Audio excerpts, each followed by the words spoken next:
Steel bit into Patricia Whitmore's wrists, cold and unforgiving. The click of handcuffs echoed through the administrative hallway of Petton Academy, loud enough to drown out her protests. Two FBI agents flanked her, their expressions carved from granite, immune to the tears streaming down her face. Through the tall windows, she could see news vans lined up like vultures on the pristine lawns she'd walked across for 3 decades. Cameras tracked her every movement, reporters shouting questions she couldn't process through the roaring in her ears. Behind her, Principal David Anderson stumbled, his own hands bound. His gray suit, always pressed to perfection, now rumpled and stained with sweat.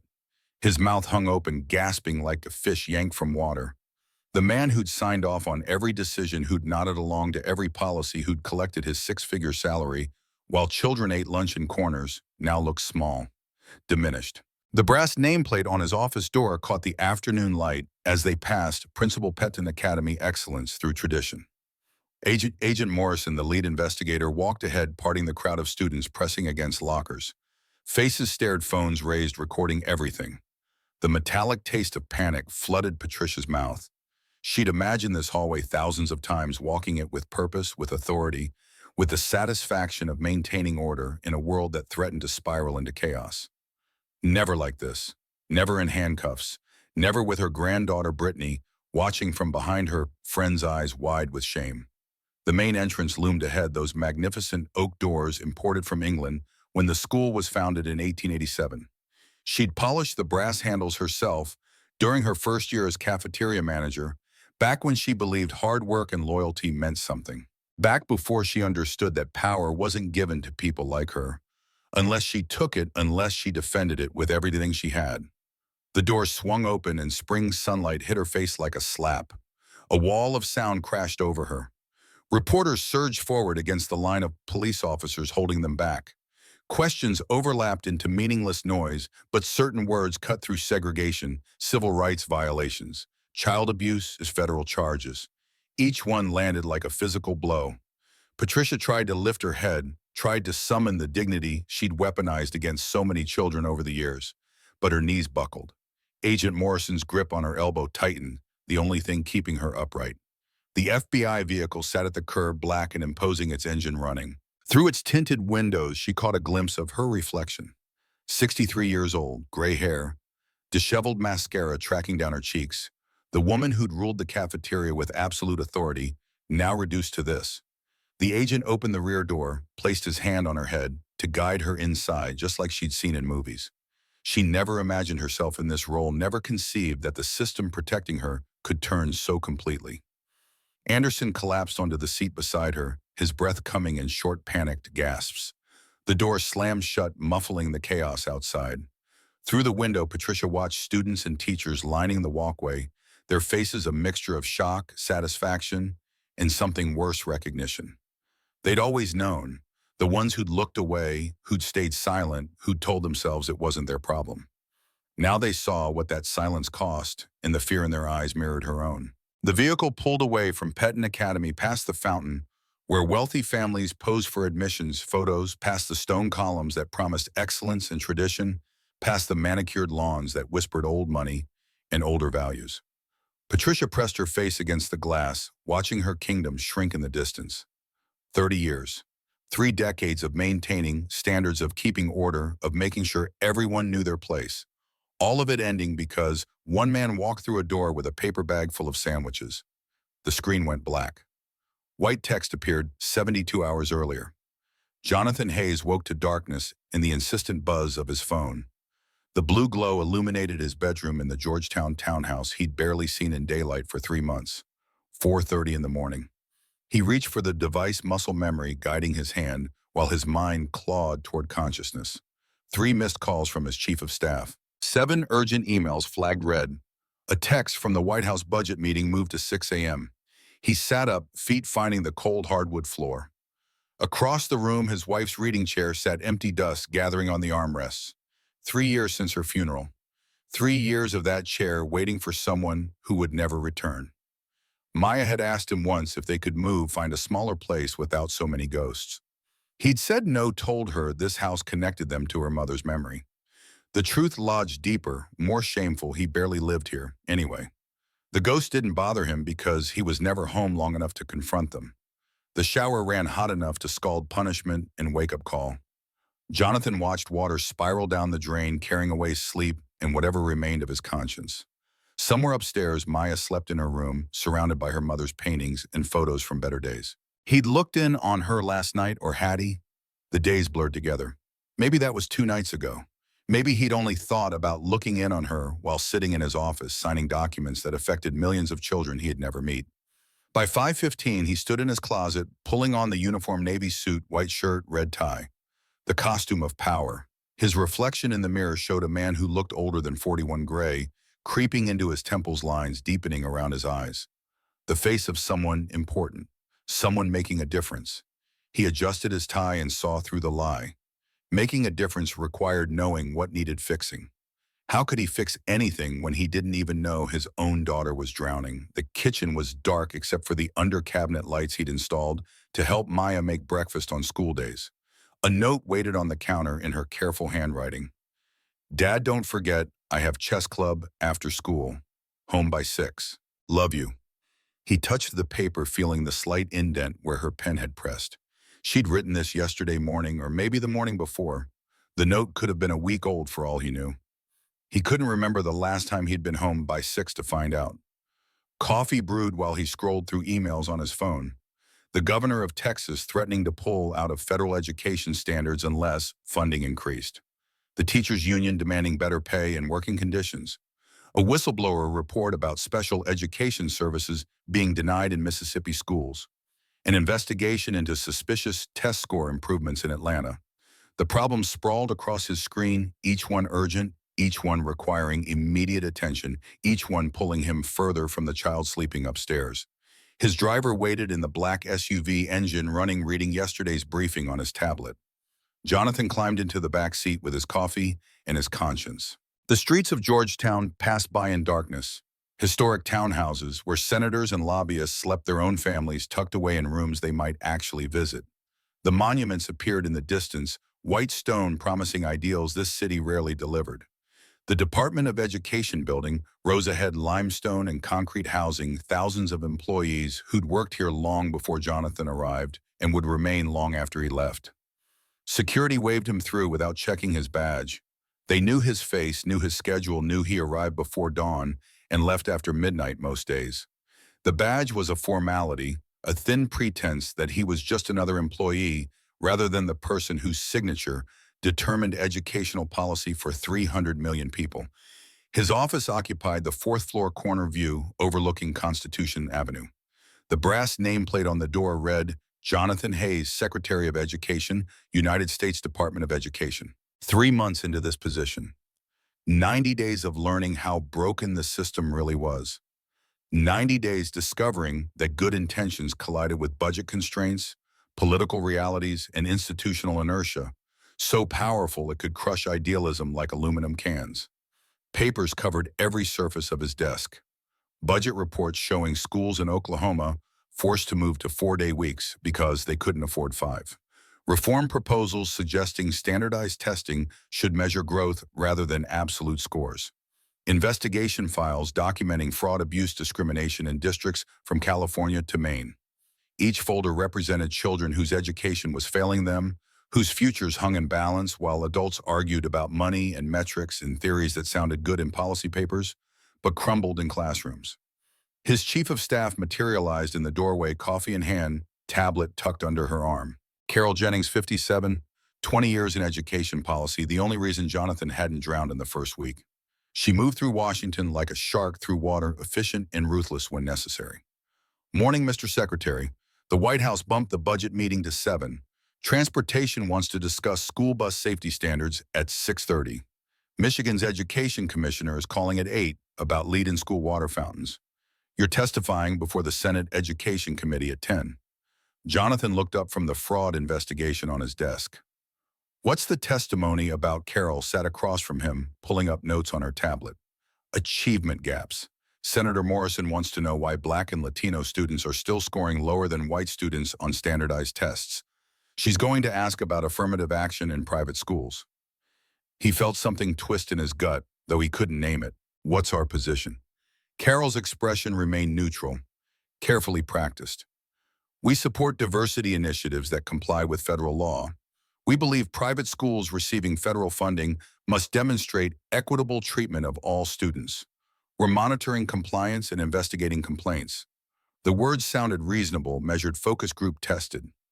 Jonathan wondered how many complaints were buried in folders on someone else's desk, how many children sat in schools that looked inclusive in brochures, but practiced segregation in cafeterias, in classrooms, in 1,000 small cruelties no policy paper could capture. Get me the data on diversity in private schools. Real numbers, not what they report to us. I want to know where federal dollars are going and what we're getting for it. Carol made a note on her tablet. That's going to require subpoenas. Schools don't volunteer that information. Then issue the subpoenas. If they're taking federal money, they answer federal questions. Carol nodded, though her expression suggested this was a fight he might not win. Jonathan had learned in 3 months that being right meant nothing without political capital, and political capital evaporated faster than morning dew in this city. One more thing. Your daughter's school called yesterday. Jonathan's head snapped up. Pettin Academy. They wanted to confirm you received the spring gala invitation. It's a fundraiser, $50,000 tables. They're hoping you'll attend and speak about the importance of private education. The irony hit him like cold water. Pettin Academy charged $45,000 in tuition, received federal tax benefits, and now wanted him to praise them while charging enough money to pay a teacher's full salary just for the privilege of attending a party. Tell them I'll consider it. Carol stood, already moving to the next crisis. Considering means no in Washington. Tell them I'll consider it, Jonathan repeated. She left and he sat alone in his office, staring at his daughter's smiling face on his phone's lock screen. The photo was from last September, her first day at Pettin Academy. She wore the uniform plaid skirt, white blouse, navy blazer, with the school crest embroidered in gold. Pride radiated from her eyes. She'd earned her spot through entrance exams and essays competition, fierce even with his position smoothing the way.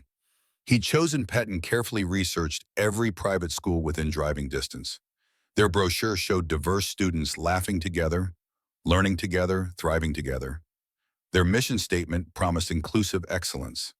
Their accreditation emphasized equity and belonging. Maya deserved that. After losing her mother to cancer 3 years ago, after watching her world collapse at 9 years old, after shouldering grief no child should carry, Maya deserved every good thing this broken world could offer. Pettin Academy cost $45,000 a year, worth every penny for the environment they promised, worth every hour he spent away from her, working to earn the salary that paid that tuition, worth the guilt that gnawed at him whenever he came home to another note on the counter instead of his daughter's actual face. The morning disappeared into meetings, budget negotiations with transportation secretary about overlapping jurisdiction on school buses, conference call with Michigan about aging infrastructure poisoning children, testimony prep with Carol and 3 policy analysts rehearsing answers to questions he could anticipate and practicing deflections for the ones he couldn't. The Senate hearing loomed at 10, and Senator Morrison had a reputation for making cabinet members squirm. At 9:30, his phone buzzed. A reminder notification glowed on the screen. Maya's 12th birthday. Jonathan stared at the words, feeling something crack inside his chest. 12 years old. His daughter was 12 years old today, and he'd forgotten. Not completely forgotten, he'd bought a present 2 weeks ago, a first edition of her favorite book wrapped and waiting in his office closet. But he'd forgotten in all the ways that mattered. Forgotten to take the day off. Forgotten to plan something special. Forgotten that 12 years ago he'd held a screaming infant in a hospital room, promising to always be there, to always protect her, to always put her first. 3 years ago, when Sarah died, Maya had been 9. Old enough to understand death, young enough to need her father completely. He'd taken 2 weeks off work, held his daughter while she cried, tried to fill the gaping hole his wife's absence created. Then he'd gone back to work, climbed higher, pushed harder, told himself he was building a better future for Maya, while actually just avoiding the grief that waited at home in every room, every photo, every memory. When the nomination came for Secretary of Education, he'd almost turned it down. Maya needed stability, needed him present, needed something resembling normal after losing her mother. But Sarah had believed in public service, had encouraged him to make a difference. He'd accepted the position, telling himself it was what she would have wanted, knowing deep down it was what he wanted, what he needed to feel important, to feel powerful, to feel anything, except the crushing guilt of being alive when his wife wasn't. Carol appeared in the doorway again. Senate hearing in 20 minutes. Cars waiting. Jonathan looked at his chief of staff. This woman who knew his schedule better than he did, who managed his professional life with ruthless efficiency, who'd probably never forgotten a child's birthday because she didn't have children. She'd chosen this career, this life, these sacrifices. He'd chosen it too. But unlike Carol, he'd brought a daughter along for the ride. Cancel the hearing. Carol's expression froze. Sir, cancel it. Reschedule for tomorrow or next week. I don't care. Mr. Secretary, this is the Senate Education Committee. Senator Morrison will not appreciate cancel it, Jonathan repeated, his voice firm now, carrying the weight of a decision made. Tell them I have a family emergency. Do you have a family emergency? He thought about Maya sitting in classes at Petton Academy, texting him cheerful messages that hid whatever was really happening in her life, writing notes on the counter instead of talking to him because he was never around to talk to. He thought about the promise he'd made 12 years ago, the promise he'd been breaking every day for 3 months, maybe longer. Yes, I do. Carol studied him for a long moment, then nodded. I'll handle it. What should I tell your afternoon meetings? Cancel everything. Clear my schedule for the rest of the day. Jonathan grabbed his coat from the hook behind the door, the wool overcoat he wore for formal occasions. The present for Maya sat in his closet wrapped in silver paper. He pulled it out, added it to the paper bag he planned to fill with sandwiches from the deli. His chief of staff watched him with an expression he couldn't read, something between concern and calculation. Mr. Secretary, if this is about spending time with your daughter, that's admirable. But you're canceling testimony before the Senate. There will be political consequences. Jonathan paused at the door, looking back at Carol at his office at the papers covering his desk, representing problems affecting millions of children. Then let there be consequences. My daughter's birthday matters more than politics. He walked out before she could respond, before he could change his mind, before the weight of responsibility could drag him back to the desk where he spent his life trying to fix a system he didn't understand, while his own daughter's life fell apart in ways he'd never noticed. The elevator descended 4 floors in silence. Jonathan watched the numbers light up, countdown to ground level, countdown to the moment he'd stop being Secretary Hayes and try to remember how to be dad. The lobby stretched vast in marble footsteps, echoing off stone that promised permanence and tradition. Security guards nodded as he passed. Other officials greeted him with respectful murmurs. Everyone treating him like someone important, someone whose time was valuable, someone whose priorities were clear. His driver stood beside the SUV passenger door, already open. Where to, Mr. Secretary, Petton Academy? Virginia, take Route 50. The driver's eyebrows rose slightly, but his voice stayed professional. That's 2 hours, I know. Jonathan climbed into the back seat. His phone buzzed immediately, Carol calling. He rejected it. Another call from the White House liaison. Rejected. Text message from Senator Morrison's office, hearing postponed, rescheduling, required. He turned off his phone completely, the device going dark in his hand. When was the last time he'd turned off his phone? Maybe never. Maybe not since taking this position. Maybe not since before Sarah got sick. The SUV pulled into traffic, heading west out of D.C. toward Virginia. Morning commuters clogged the roads, everyone rushing toward their important jobs, their crucial meetings, their obligations that felt more significant than whatever waited at home. Jonathan watched the city blur past his window, monuments, giving way to suburbs, suburbs giving way to highway, highway, carrying him towards something he should have done months ago. The driver tried making conversation, once asking about traffic preferences. Jonathan responded with silence, and the man got the message.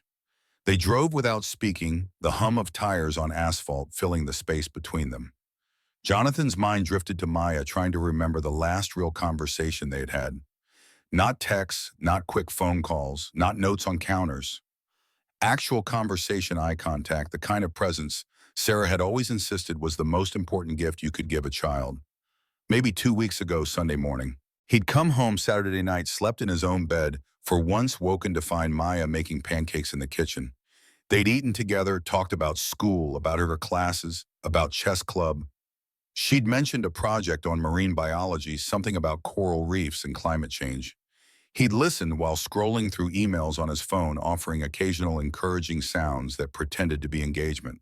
What else had she said? He tried to reconstruct the conversation, pulling details from memory. Something about lunch period, something about the cafeteria. His attention had already been on the email from the Texas governor, the threat to pull federal compliance, the political fire he'd need to put out Monday morning. Maya's voice had become background noise, her words about school fading into the static of his more important concerns. His stomach twisted. That was 2 weeks ago, 14 days since he'd seen his daughter in person. 14 days of texts and voicemails and promises to be home soon. How many times had he made that promise?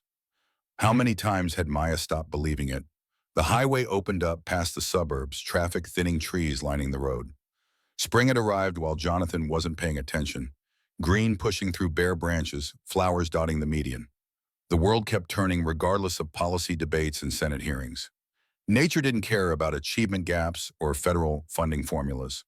Trees grew, flowers bloomed, children turned 12, whether their fathers remembered or not.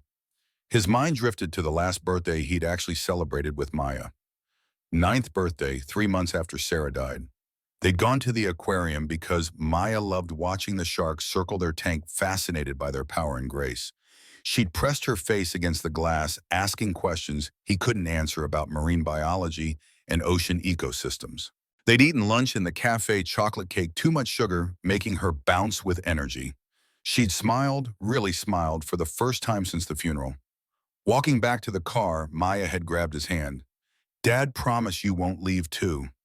The words had hit him like a punch. He'd knelt right there on the sidewalk, holding her small face in his hands. "I promise, baby. I promise I'll always be here." 3 years later, he kept that promise in the narrowest technical sense. He was alive. He paid the bills. He existed in the same city. But being there, actually being there, required more than physical proximity. It required presence, attention, the kind of showing up that couldn't be scheduled around Senate hearings. Route 50 stretched ahead, carrying him farther from Washington's marble monuments towards something smaller, more personal, more terrifying than any congressional testimony. Jonathan checked his watch. 10:15.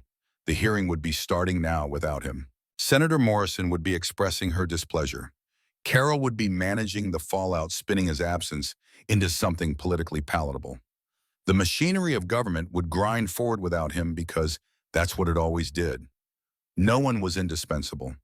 The system survived regardless of who held which position. But a daughter only got one father. That position couldn't be delegated or managed by a chief of staff.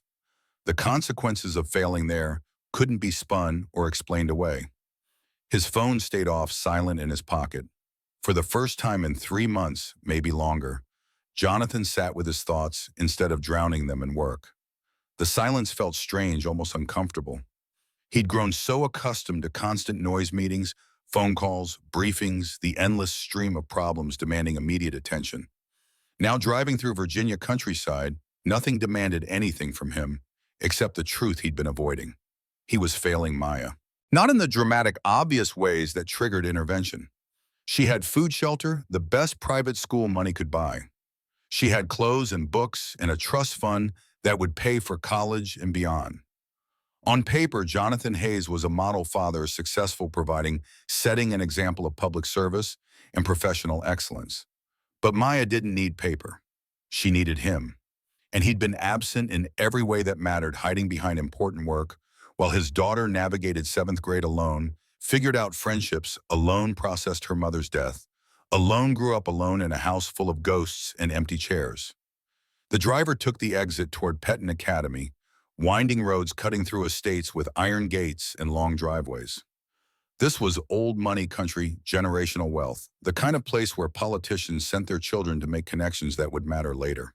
Jonathan had convinced himself this was the right choice for Maya, surrounding her with excellence and opportunity. Now he wondered if he'd just been impressed by the price tag, mistaking expensive for valuable. A small shopping center appeared ahead, familiar in a way that made his chest tighten. The deli, their place. When Sarah was alive, they'd driven out here sometimes on weekends, a family tradition.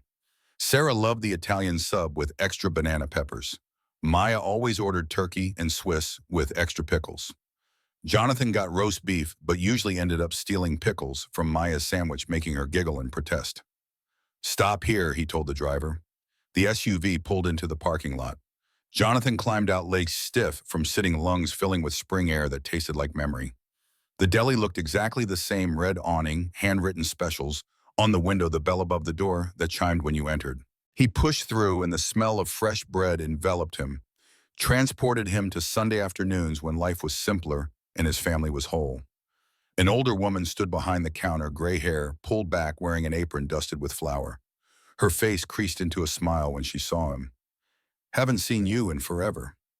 Jonathan approached the counter, feeling suddenly emotional in a way he hadn't anticipated. "Been busy with work." She nodded knowingly, already pulling out bread for sandwiches. The usual turkey and Swiss extra pickles. He felt something break loose in his chest. Gratitude for this stranger who remembered his daughter's order, who kept space for them in her daily routine, even though they'd disappeared for months. 2. Both the same. The woman's smile widened. "She'll be happy to see you." Jonathan wasn't sure about that. Would Maya be happy or embarrassed or upset that he was interrupting her school day? He'd shown up unannounced, canceled important meetings, driven 2 hours without calling ahead.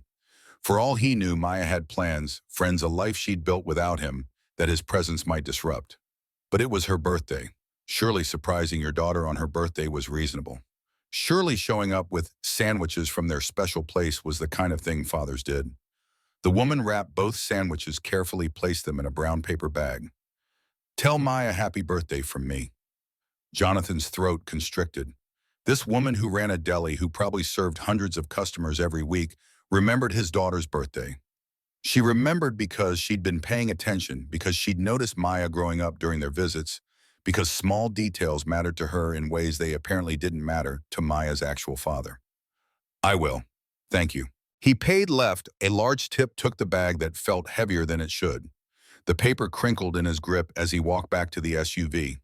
His driver looked at the bag with understanding, as if recognizing this gesture for what it was, an attempt at redemption through sandwiches, as if turkey and Swiss could somehow make up for months of absence.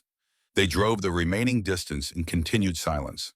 The road narrowed, trees closing in overhead, dappled sunlight falling across the hood. Private school territory, where tuition cost more than many people's annual salary, where futures were shaped and connections were forged and excellence was assumed rather than earned. Petton Academy appeared ahead, stone columns marking the entrance, a brass plaque declaring the school's founding date, 1887. Over a century of education, tradition, and old money. The driveway wound through manicured lawns that probably required a full-time groundskeeping staff. Flower beds exploded with color, each bloom perfectly positioned.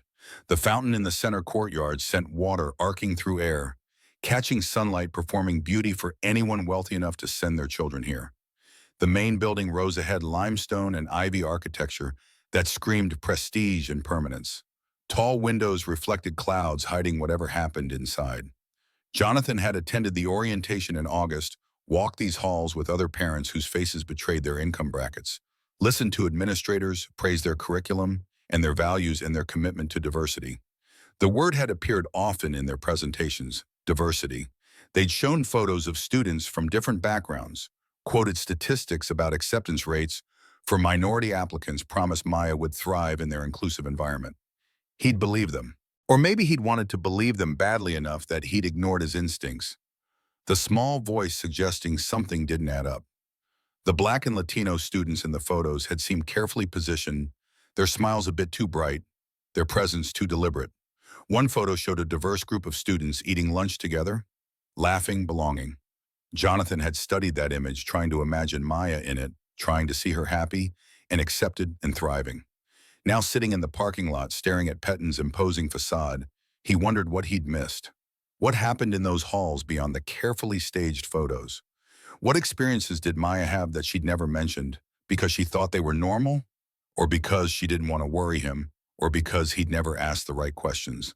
The visitor lot sat adjacent to the main entrance, reserved spaces for guests, mixing with student vehicles that cost more than he'd paid for his first house.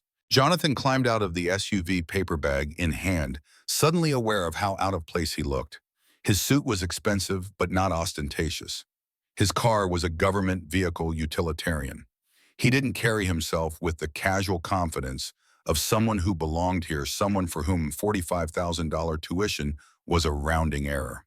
The front entrance opened into a lobby that could have been mistaken for a luxury hotel. Marble floor polished to reflect overhead lights, dark wood paneling, rising to chair rail, height, brass fixtures gleaming. A chandelier hung from the vaulted ceiling, crystal catching light, sending rainbow fragments across stone. The walls displayed oil paintings of distinguished alumni, formal portraits in academic robes, every face white, century after century of privilege staring down at whoever entered. The administrative office sat to the right glass walls, allowing visibility into the space where several women worked at desks, typing, filing, answering phones. Jonathan approached the counter paper bag, now feeling ridiculous in this environment. The woman behind the desk looked up, her expression polite but dismissive, the practiced smile of someone whose job involved deflecting unwanted visitors. "Can I help you? I'm here to see my daughter, Maya Hayes. It's her birthday." The woman turned to her computer, fingers clicking across the keyboard. "Sign in here. I'll need to see identification." Jonathan pulled out his wallet, extracted his driver's license.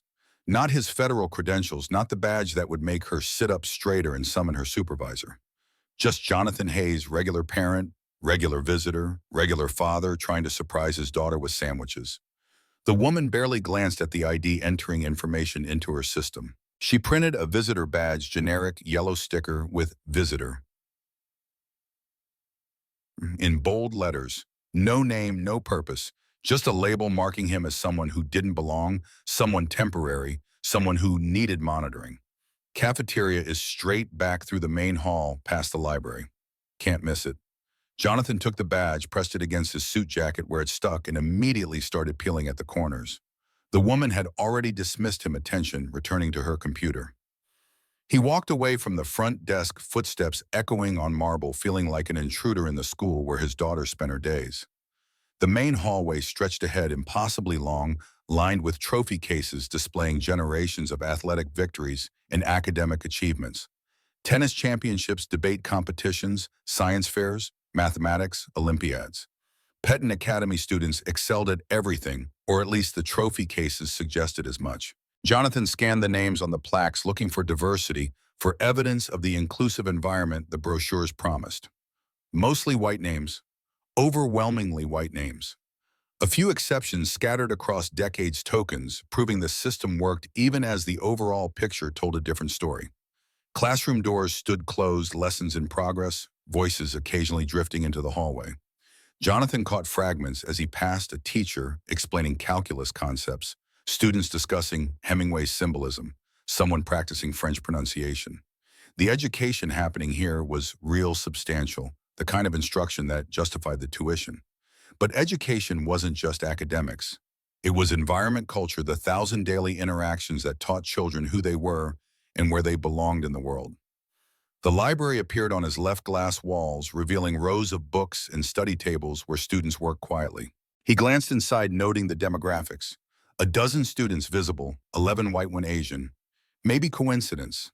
Maybe the minority students were in classes or studying elsewhere, or simply not represented in this random snapshot. Or maybe the brochure photos were lies, diversity performed for marketing materials, while actual practice looked exactly like this. His stomach tightened.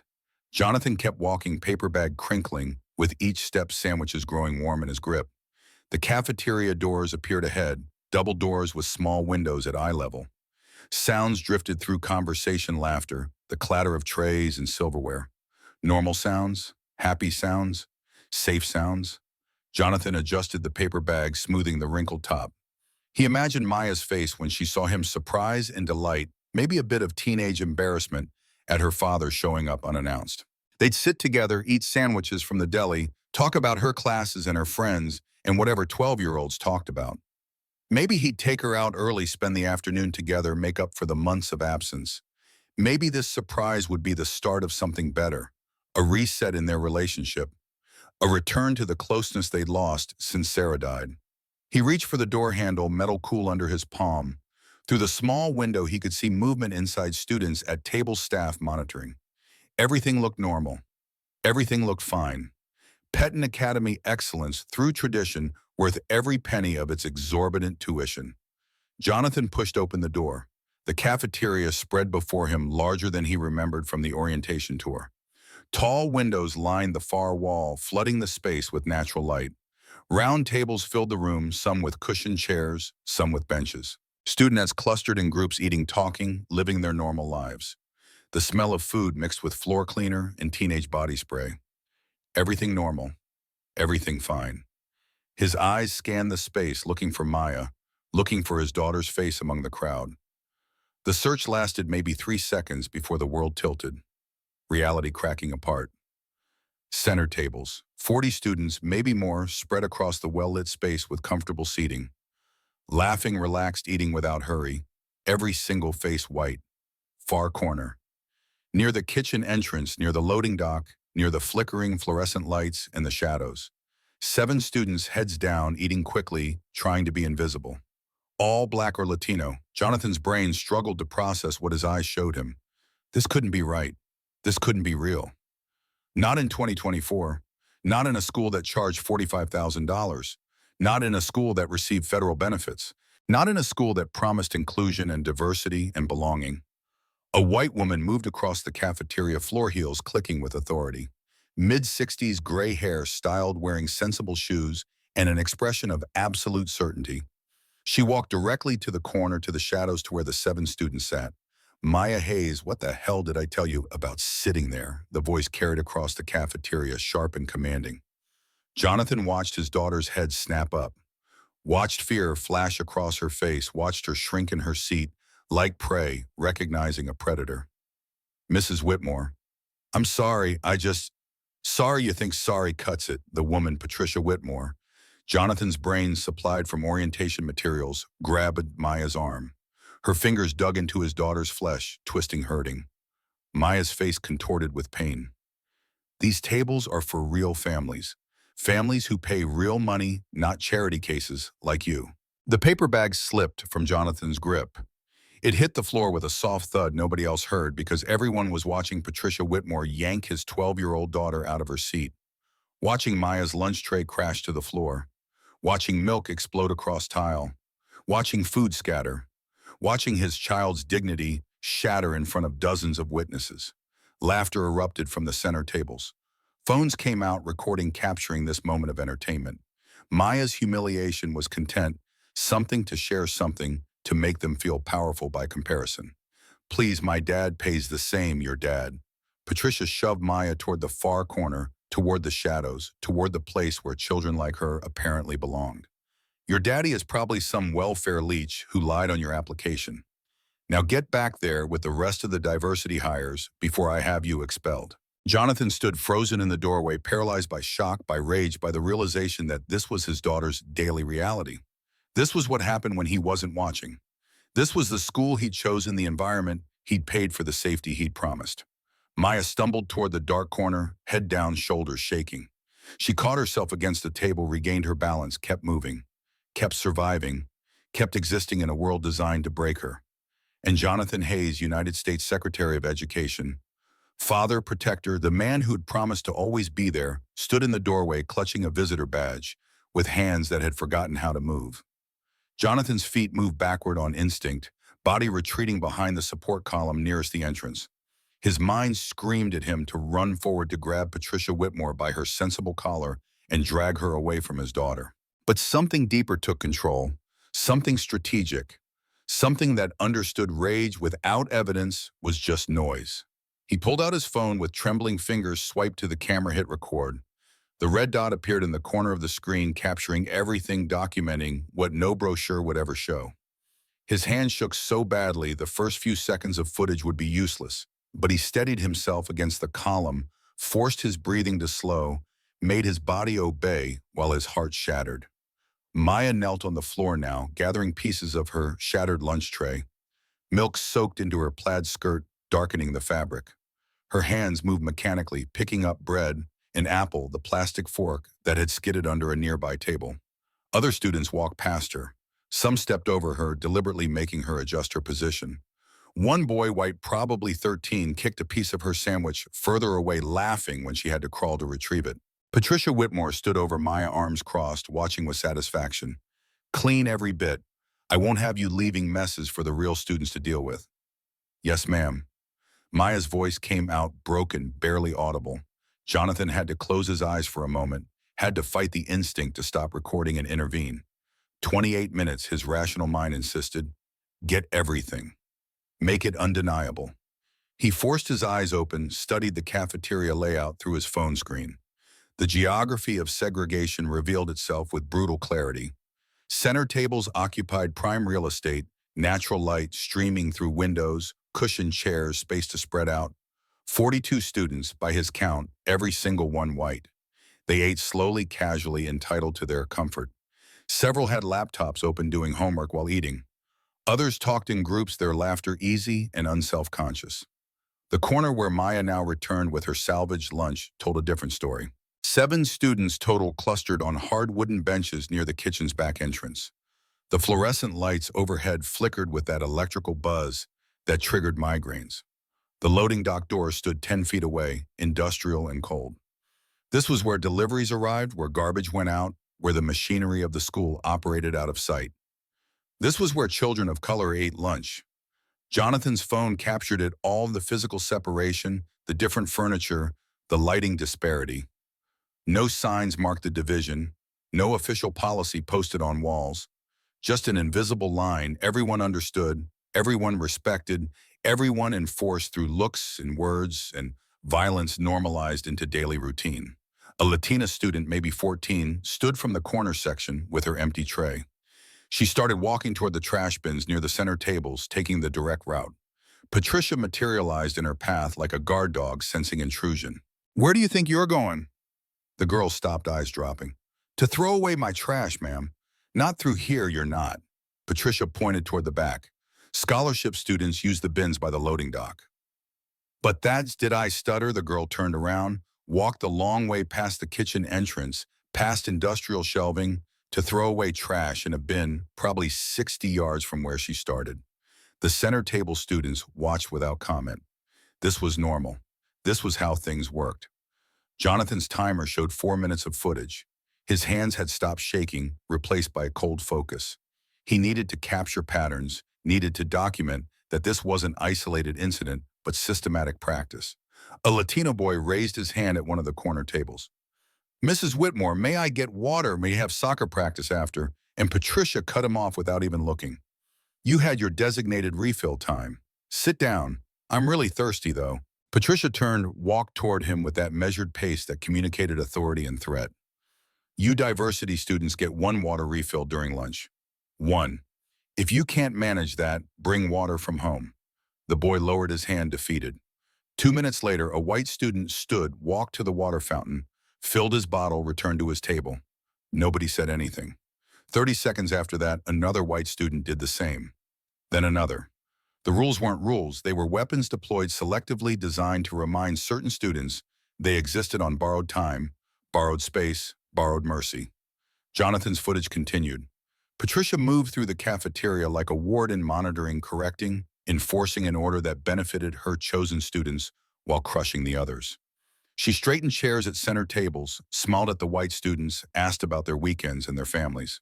Then her expression hardened when she turned toward the corner, toward the shadows, toward the children who'd committed the sin of being born the wrong color. A young teacher walked past Maya's table. Mid-20s Latina wearing a cardigan despite the warm cafeteria. Her eyes landed on Maya's tear-stained face, lingered there for 3 seconds. Something flickered in her expression, recognition, sympathy, perhaps, memory of her own humiliation in spaces like this. But she kept walking, kept her head down, kept her job secure through silence. Jonathan zoomed in, captured her face. Evidence. Complicity. The system required not just active cruelty, but passive acceptance, the thousands who saw wrong and looked away because intervention cost more than they could afford. Another teacher appeared, older white man with gray hair and glasses. He stood maybe 15 feet from Maya's spilled lunch, had watched Patricia shove a 12-year-old, had seen the girl fall, had heard the words, diversity hire and welfare leech. Now he chatted with other teachers near the center tables, laughing at something someone said, his back to the corner where children suffered. More evidence, more complicity, more confirmation that this wasn't Patricia Whitmore acting alone, but an entire institution organized around hierarchy and harm. Brittany Whitmore entered the cafeteria through a side door phone already out recording as she walked. 15 years old blonde, wearing the same uniform as Maya, but somehow making it look expensive through confidence and posture. She headed straight for the corner section, a predator who'd learned from watching her grandmother work. Hey, scholarship girl, my grandma says you tried sitting at premium tables again. Didn't you learn your lesson last time? Maya kept her head down, focused on her soggy sandwich. I'm talking to you. Brittany shoved Maya's shoulder hard enough to make her flinch, but not hard enough to leave marks. Strategic violence, the kind that looked like nothing in isolation, but accumulated into terror over time. You people really don't get it, do you? This school is for families who matter. You're just here to make the brochures look diverse. Maya's bottom lip trembled. She bit down on it, trying to maintain control, trying not to give Brittany the satisfaction of seeing her cry again. But tears came anyway, silent and steady, tracking down her cheeks while Brittany recorded it all. This is going straight to TikTok. Scholarship tears are so viral right now. Laughter from Brittany's friends, three white girls who'd followed her over, who formed a half circle around Maya's table, blocking her escape, making sure she understood she was trapped. Jonathan's finger pressed harder on the record button, the only thing stopping him from throwing his phone aside and crossing that cafeteria floor. 12 minutes of footage now. 12 minutes of his daughter being destroyed while teachers watched and students laughed, and an entire institution functioned exactly as designed. Patricia returned from the kitchen carrying a clipboard. She surveyed her domain with satisfaction, gaze sweeping across center tables where order prevailed, then landing on the corner where her granddaughter and friends surrounded Maya. Brittany, leave her alone.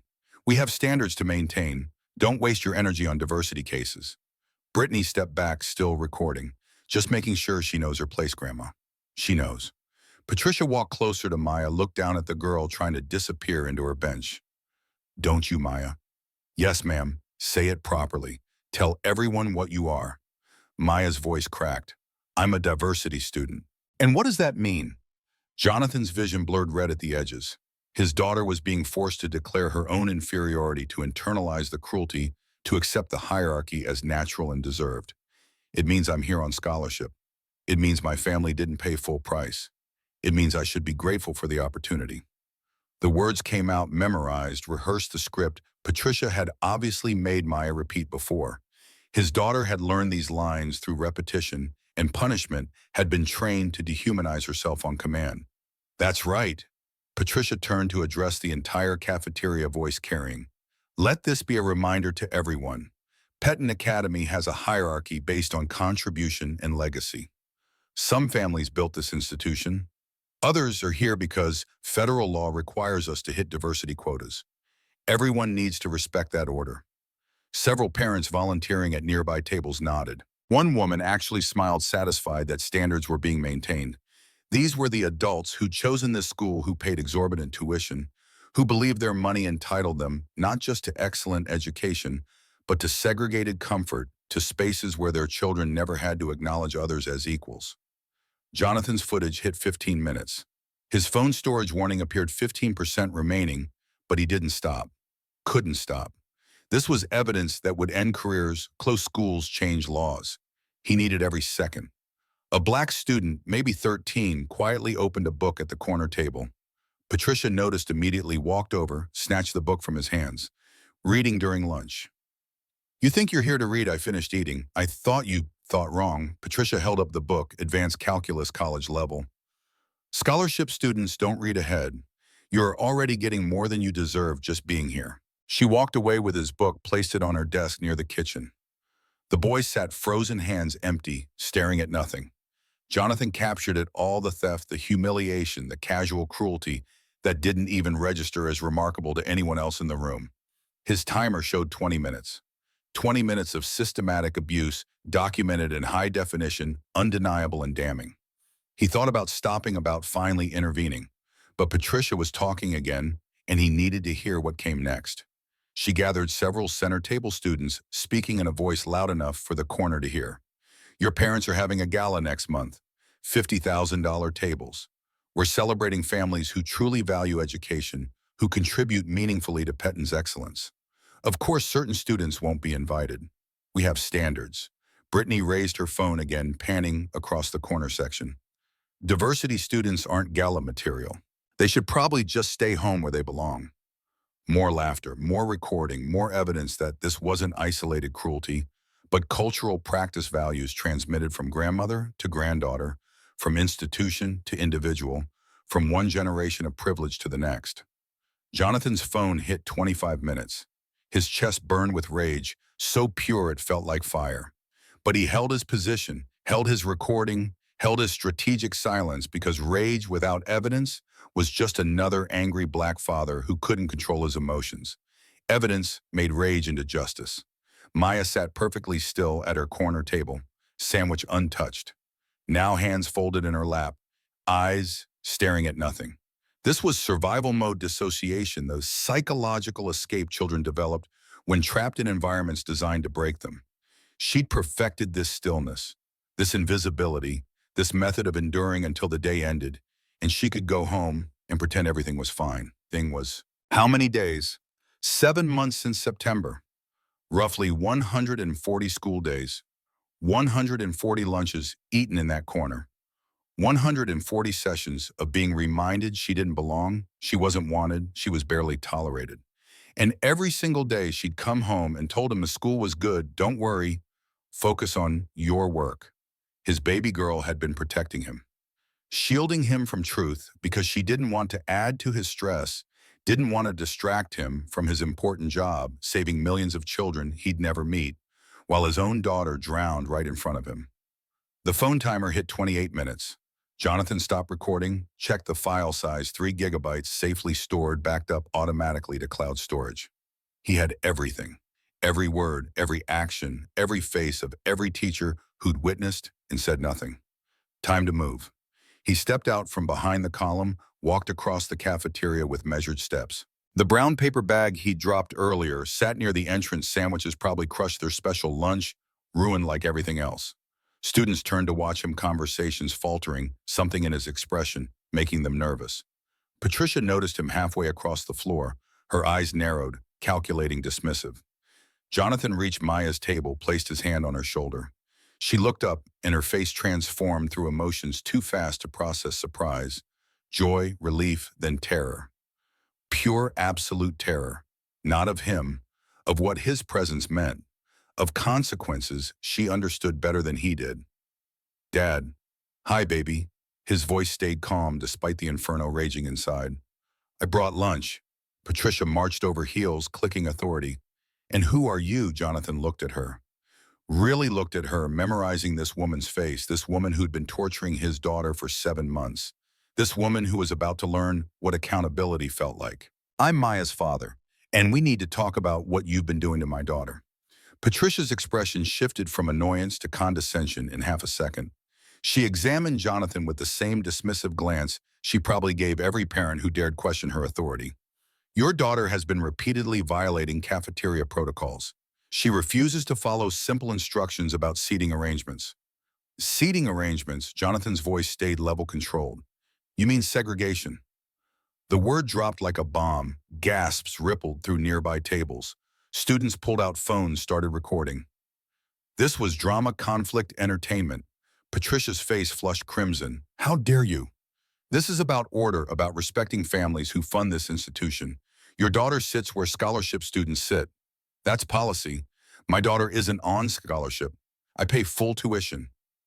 $45,000. Patricia's laugh came sharp and mocking. Sure you do. And I'm supposed to believe a man in a cheap suit driving a 10-year-old sedan pays $45,000.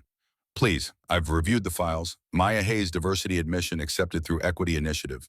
That means scholarship. That means she follows scholarship rules. Diversity admission doesn't mean scholarship. She earned her spot, and I pay full freight. Patricia stepped closer, invading his space with practiced intimidation. Listen to me very carefully. I don't know what story you told admissions, but in my cafeteria there are rules. Premium donors get premium treatment. Your kind gets what's left over. My kind, Jonathan's jaw tightened. Every muscle in his body screamed to react to grab this woman to make her feel a fraction of the pain she'd inflicted on his daughter. But he stayed still, stayed controlled, let her words hang in the air for everyone to hear, for his phone to capture, for history to judge. Don't start with the race card. Patricia's voice dripped contempt. I'm talking about contribution, about families who actually matter versus people here to fill diversity quotas. Maya tugged on Jonathan's sleeve. Dad, please. Let's just go. Please, he squeezed her hand, kept his eyes on Patricia. Not yet, baby. Principal David Anderson appeared, drawn by commotion. Late 50s gray hair, expensive suit, the face of institutional authority. Jonathan recognized him from orientation, remembered the smooth presentation about Pettin's values and commitment to excellence. Is there a problem here, Patricia? This man is disrupting lunch, harassing staff, making baseless accusations. Anderson turned to Jonathan, didn't ask his side, didn't ask what happened, just frowned with practiced administrative concern. Sir, I'm going to have to ask you to leave campus. I'm asking why my daughter is being segregated and abused.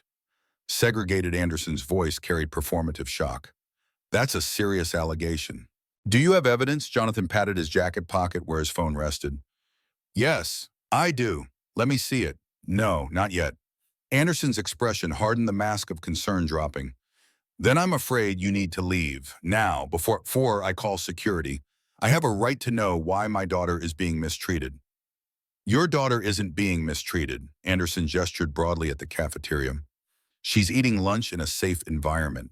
If you have complaints about seating, you can schedule a formal meeting. But you will not storm in here and cause a scene. Patricia stepped forward, emboldened. Do you know how many calls I get from parents complaining about diversity students? Dozens. They pay premium prices, don't want their children sitting with charity cases. We balance everyone's needs. By making 12-year-olds eat by garbage bins, that corner has the same food, same tables, same education access. If your daughter feels excluded, that's a personal problem. Maya started crying, shoulders shaking. Other students recorded phones capturing her breakdown for TikTok, for Instagram, for whatever platform would make her suffering go viral. Actually, she's not going anywhere. Patricia pulled out her phone. It's school hours. Students need authorization to leave. And given your hostile behavior, I'm calling security. 2 security guards arrived within a minute. Both white, both large, both positioned on either side of Jonathan with practiced intimidation. Anderson's straightened voice going cold. Mr. Hayes, leave voluntarily or these gentlemen will escort you out. We'll also file a no trespass order. You'll be banned from campus. A no trespass order for asking about discrimination, for causing a disturbance, for refusing to follow protocols, for creating an unsafe environment. Anderson's voice carried rehearsed authority. And given your aggressive behavior, we're reviewing Maya's enrollment. Parents who threaten staff violate our code of conduct. Maya grabbed Jonathan's arm, desperation in her voice. Dad, no, they'll expel me. Please just go. I'll be okay. You won't be okay. I'll deal with it. I have been dealing with it. Please don't make it worse.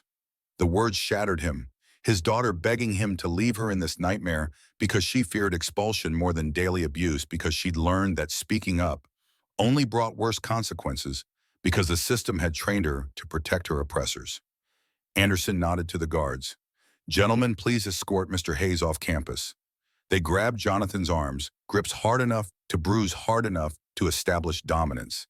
He didn't resist, let them pull him backward while maintaining eye contact with Patricia. You should have known your place. Patricia's smile widened with victory. Should have taught your daughter to know hers.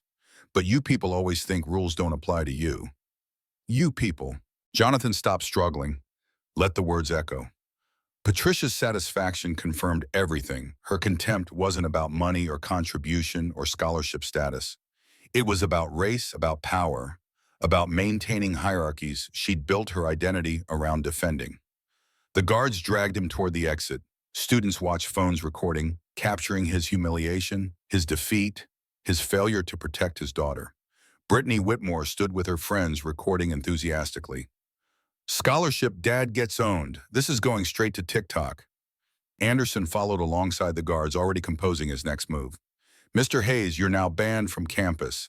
Any further attempts to enter will result in arrest for criminal trespass. Additionally, we're reviewing Maya's enrollment. Given her family's inability to respect school authority, this might not be the right fit. Jonathan's feet scraped against tile as they pulled him through the cafeteria exit. Maya followed, crying, begging, "Please don't expel me. Please, this is the only good school." My record, Patricia's voice cut through. Maybe your father should have thought about that before acting like a thug. Actions have consequences, sweetheart. They shoved Jonathan through the door, not hard enough to make him fall, but hard enough to humiliate, hard enough to establish that here in this space he had no power, no authority, no right to protect his child. The parking lot stretched ahead, spring sunshine mocking him with its beauty. Other parents watched from volunteer tables, some uncomfortable, most satisfied. Order restored. Troublemaker removed. Everything back to normal. Anderson stood in the doorway, blocking Maya from following. "Miss Hayes, return to your seat. We'll discuss your behavioral issues later." "But my dad." "Your father is no longer your concern. School policy is. Now sit down before I add insubordination to the list." Maya looked at Jonathan, her eyes pleading for rescue, for help, for anything. He forced strength into his voice he didn't feel. "Maya, listen to me. Go back inside. Sit down. Everything is about to change, I promise. How they're kicking you out. They're going to expel me. Trust me, baby. One more hour. Hold on for one more hour." Anderson pulled Maya back inside, doors slamming shut, lock clicking. Jonathan stood in the parking lot, guards flanking him until he reached his car. The driver watched with concern, reading the situation without needing explanation. "You heard the principal." The guard's voice carried finality. "You're not welcome here. Don't come back." Jonathan climbed into the SUV, pulled out his phone. 28 minutes of footage, crystal clear, undeniable. His hands shook as he scrolled through contacts, finding the number he needed. FBI Civil Rights Division.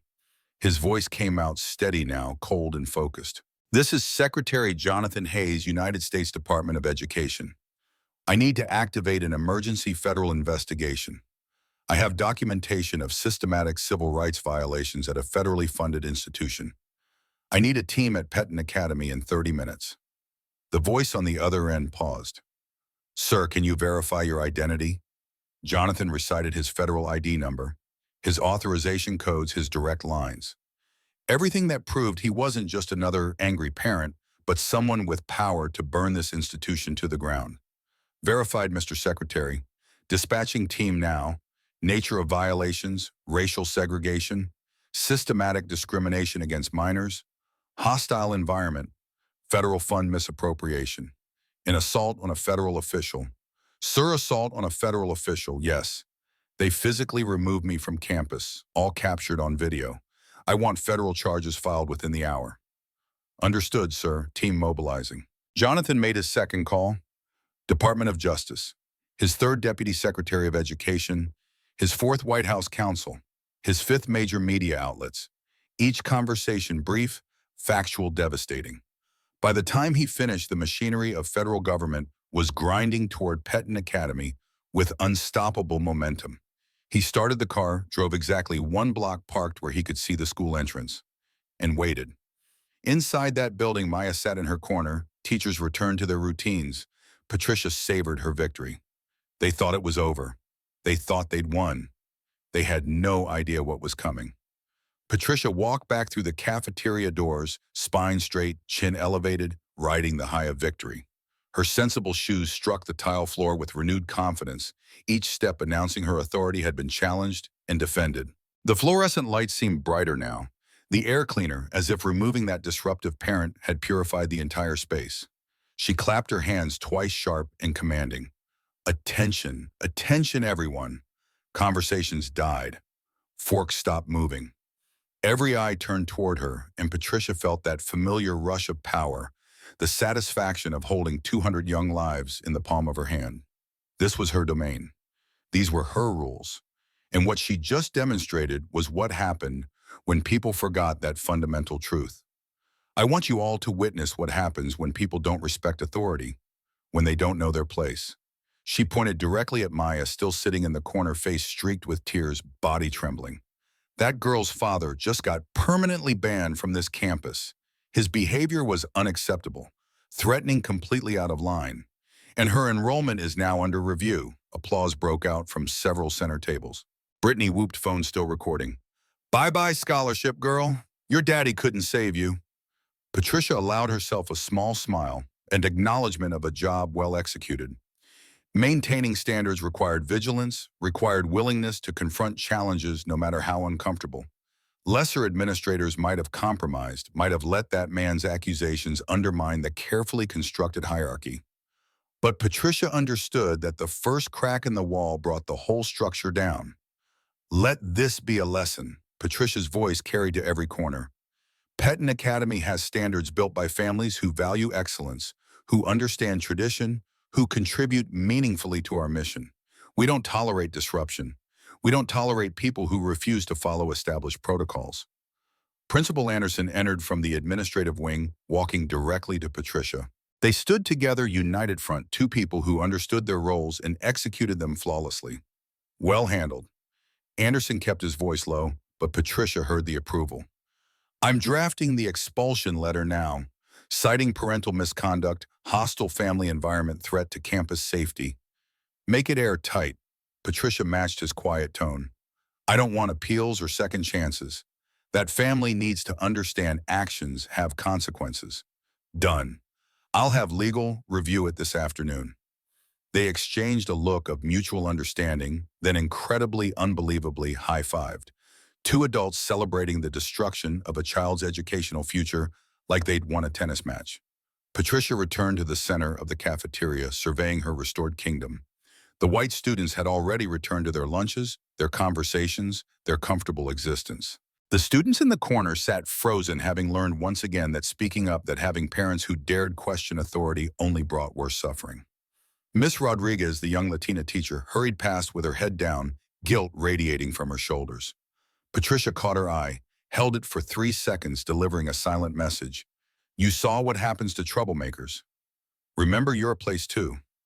The teacher's step faltered, but she kept moving, kept silent, kept her job secure through cowardice. Patricia checked her watch, 12:40. Lunch period ended in 20 minutes, plenty of time to finish her rounds, ensure every student understood the lesson she'd just taught. She walked to the kitchen, grabbed her clipboard with seating charts and violation logs, her weapon and her shield. A sound grew in the distance, faint at first, easy to dismiss, rhythmic, mechanical, growing steadily louder. Wump, wump, wump, wump. Students noticed heads turning toward the windows. Curious murmurs spread through the cafeteria. Patricia frowned, walked to the glass, looked out across the athletic fields. A helicopter descended from the sky, black and unmarked, official, in a way that made her stomach twist.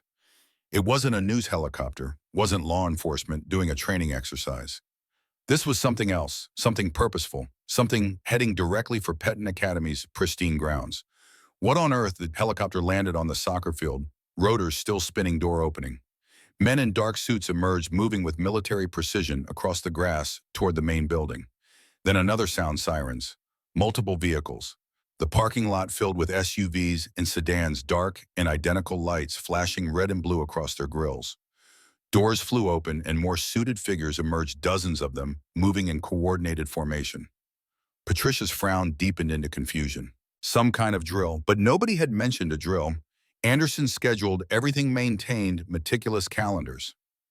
This wasn't planned. White letters across the backs of the suits became visible as they approached FBI, DOJ, federal agents. The clipboard slipped from Patricia's fingers, clattering on the tile floor. Her throat constricted, pulse hammering in her neck. This couldn't be right. This couldn't be for them.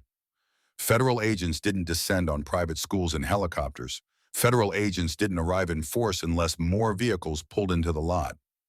News vans, cameras, reporters setting up on the lawn, satellite dishes, rising lenses pointing at the building like accusations. The cafeteria doors burst open. 15 federal agents entered, tactical vests visible under suit jackets, weapons holstered but present. They moved with absolute authority, positioning themselves at every exit, every window, blocking every possible escape route. An agent at the front held up credentials, gold badge catching the overhead lights. FBI, everyone remain calm. Stay in your seats. This is an official federal investigation. Patricia's legs went liquid.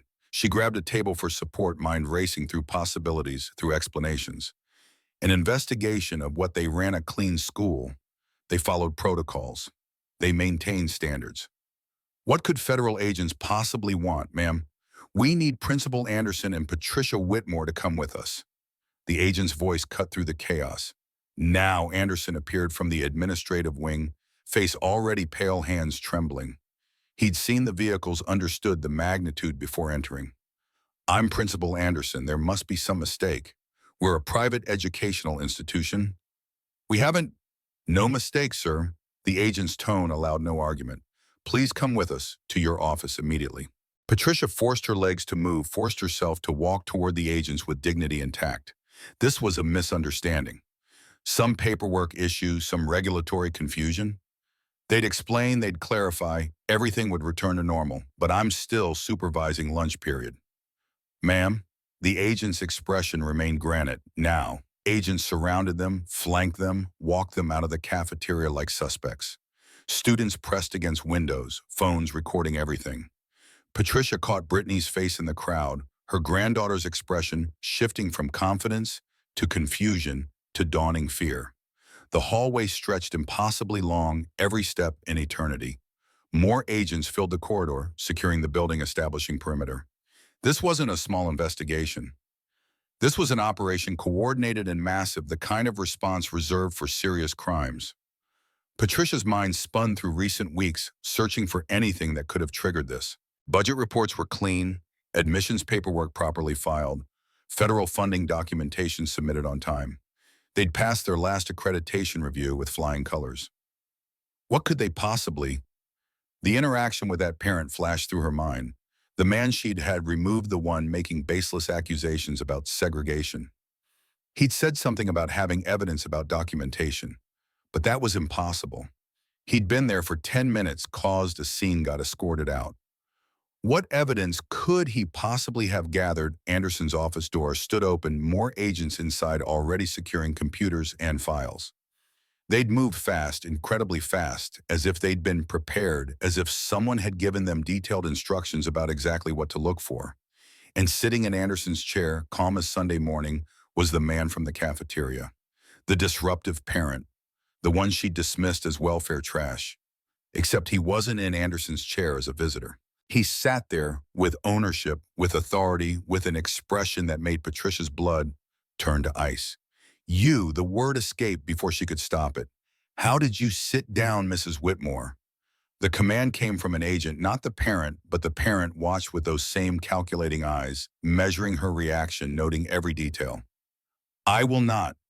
Patricia summoned outrage to cover her fear. Security, get this man out of, ma'am. The agent stepped forward, voice carrying unmistakable authority. Sit down. This is not a request. Patricia's knees buckled. She collapsed into the chair, Anderson dropping into the seat beside her. The principal's hands shook visibly, his expensive suit suddenly looking rumpled and cheap. The parent stood, reached into his jacket, pulled out a leather credential case. He placed it on the desk, opened it slowly, deliberately, letting them see every detail. The federal seal gleamed under fluorescent lights, official and irrefutable. United States Department of Education. Office of the Secretary, Jonathan Hayes. The words hit Patricia like physical blows. Secretary, the Secretary of Education. The person who controlled every federal dollar flowing into this institution. The person whose power extended across every school in America. The person she'd dismissed, insulted, had forcibly removed from campus. Anderson made a choking sound, his face draining from pale to gray to greenish. His eyes rolled back and he slumped forward. An agent caught him before he hit the desk. Someone get water, and a medic if he doesn't stabilize. Patricia couldn't process what she was seeing. This man, this parent in his cheap suit driving his old car, couldn't be the Secretary of Education. The Secretary of Education was important, powerful, too significant to personally visit schools. This was a mistake, an impersonation, some kind of fraud. But the badge was real. The agent's deference was real. The authority radiating from him was undeniably, devastatingly real. Secretary, the word stuck in her throat. You're the Secretary of Education. Yes, Jonathan's voice remained eerily calm. The person who controls every federal dollar flowing into this institution. The person you assaulted. The person whose daughter you've been abusing for 7 months. Patricia shook her head, trying to make sense of it. I didn't know. If I'd known who you were, if you'd known. Jonathan leaned forward, hands flat on the desk. You would have what? Treated my daughter like a human being, only shown her dignity because her father has power. That's exactly the problem, Mrs. Whitmore. You think respect is earned through status and money instead of being something every child deserves. He pulled out his phone, connected it to Anderson's computer.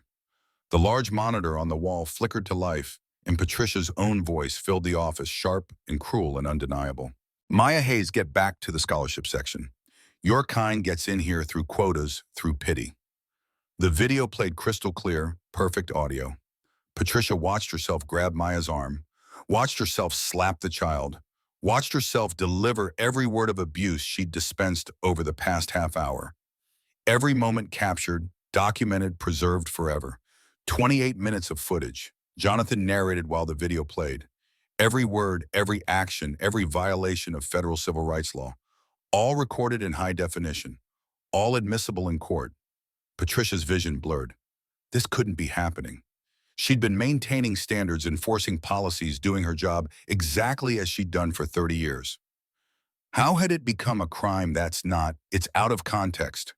Out of context, Jonathan's voice carried an edge now. Which part?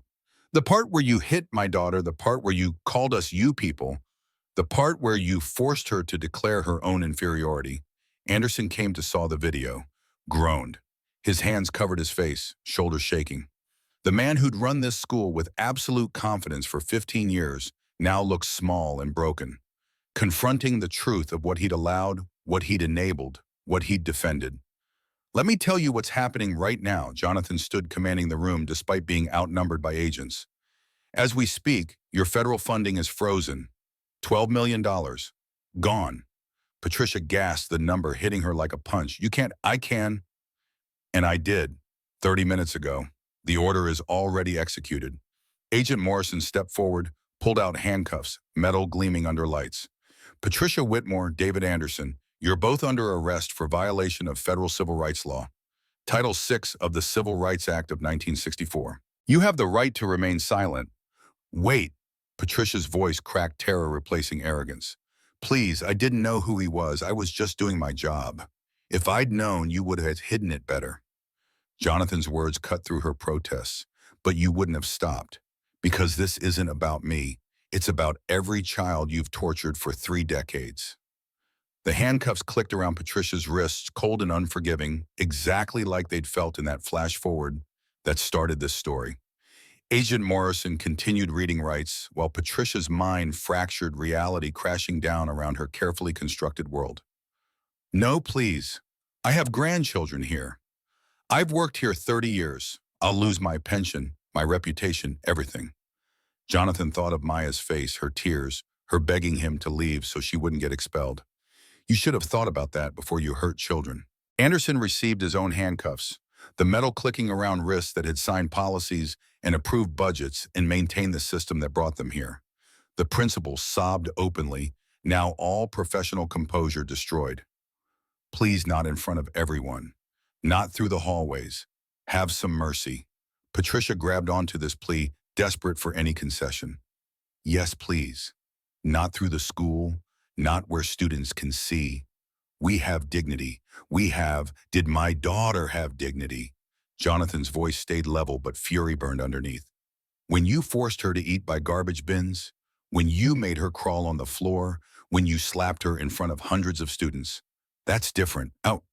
How is it different? Jonathan leaned close enough for Patricia to see her reflection in his eyes, see herself as he saw her, small, cruel, pathetic.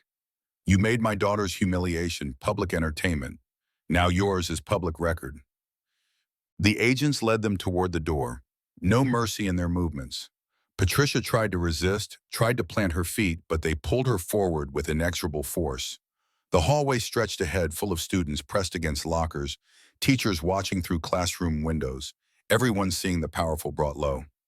The walk of shame mirrored Maya's daily walk to that corner table, except Patricia's journey ended in federal custody, while Maya's had ended in tears and silence. Justice demanded witnessing, demanded public acknowledgement that the system had failed and was now being corrected.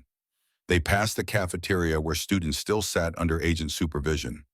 Patricia saw their faces through the window, shock, satisfaction, fear. Brittany stood among them, phone in hand, but not recording, understanding, finally dawning that her grandmother's power was illusion, that privilege could evaporate in minutes. The front entrance appeared ahead, those magnificent oak doors that Patricia had polished during her first year, when she'd believed hard work mattered before she'd learned to take power by crushing those beneath her. Sunlight streamed through the glass, revealing the media circus outside, cameras positioned to capture every moment of her destruction.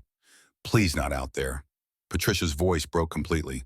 Please, I'm begging you, not the cameras. Agent Morrison's grip remained firm, professional, unmoved. You made choices, ma'am. These are consequences. The doors opened. Sunlight hit Patricia's face like judgment. Reporters surged against the police line, questions overlapping into chaos. She heard her name, heard words like segregation and child abuse and federal charges. Each phrase was a nail in the coffin of her reputation, her career, her carefully constructed image. Anderson stumbled beside her legs, barely supporting his weight. Two agents held him upright, preventing collapse, ensuring he completed this walk. His gray suit was darkened with sweat, his face slack with shock. This man who'd commanded authority for 15 years now looked ancient, defeated, broken. The FBI vehicle waited at the curb door, open like a mouth ready to swallow them. Patricia saw her reflection in the tinted windows, 63 years old, handcuffed, mascara streaking the woman who'd ruled absolutely, now reduced to this. Agent Morrison guided her head down, helped her into the back seat with practiced efficiency. Anderson collapsed beside her, his breathing ragged and panicked. The door slammed shut, muffling the chaos outside to a dull roar. Through the window, Patricia watched Petton Academy, her kingdom for 30 years, the place where she'd wielded unchallenged power.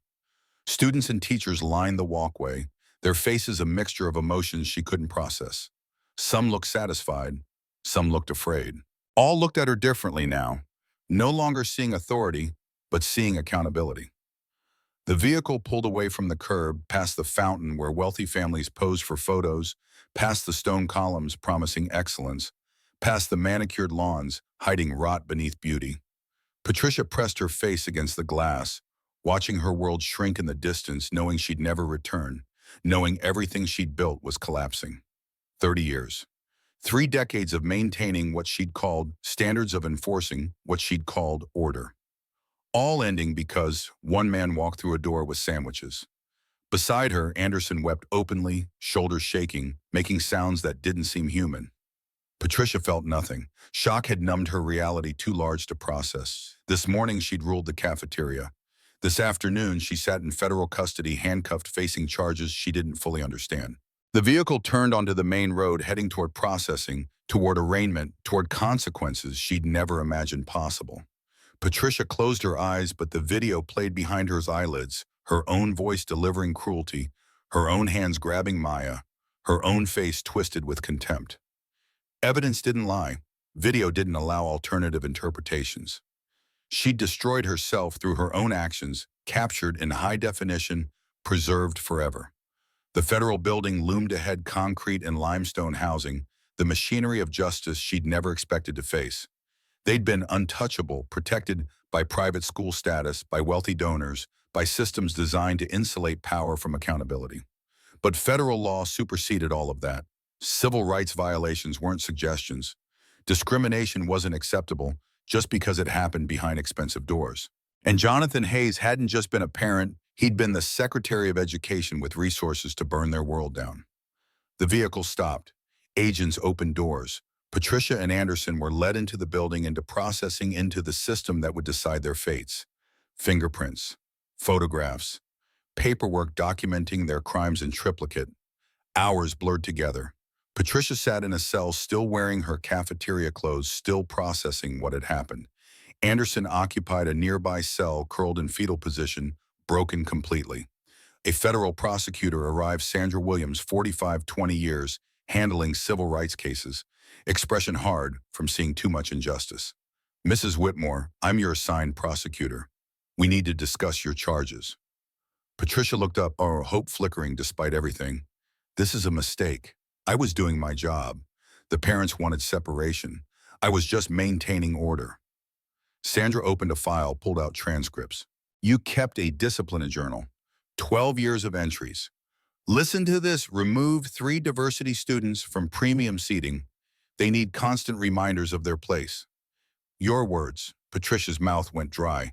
That was taken out of context. There's more. Sandra flipping pages. If we don't maintain standards, these people will think they belong everywhere. Also your words.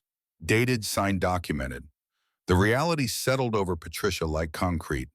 She'd built her own case against herself, documented her crimes meticulously, created the evidence that would convict her. 30 years of journal entries, policies, procedures, all of it proof. The bail hearing happened the next morning. Patricia and Anderson stood before federal Judge Martinez, a black woman who'd grown up poor, who'd fought through systems designed to stop her, who'd reached the federal bench despite every obstacle. Mrs. Whitmore, the judge's voice carried quiet authority. You targeted vulnerable children who trusted institutions to protect them. You weaponized your position to inflict maximum psychological harm. 5 years federal prison, no early release. Lifetime ban from working with children. 1.2 million in restitution. Patricia's legs gave out. Guards caught her, held her upright, forced her to hear every word of her destruction. Mr. Anderson, 3 years federal prison, 800,000 restitution, lifetime ban from education. You enabled this system. You saw wrong and did nothing. That makes you complicit. Anderson collapsed completely, body going slack. They carried him out on a stretcher, broken beyond repair.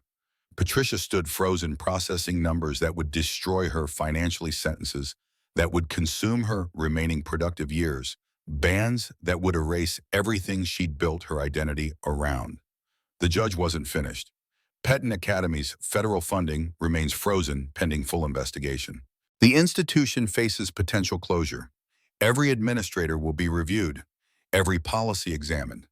This systematic discrimination ends today. Court adjourned. Patricia was led back to her cell, back to concrete and steel, back to reality that felt impossible. Yesterday she'd ruled the cafeteria. Today she faced 5 years in federal prison.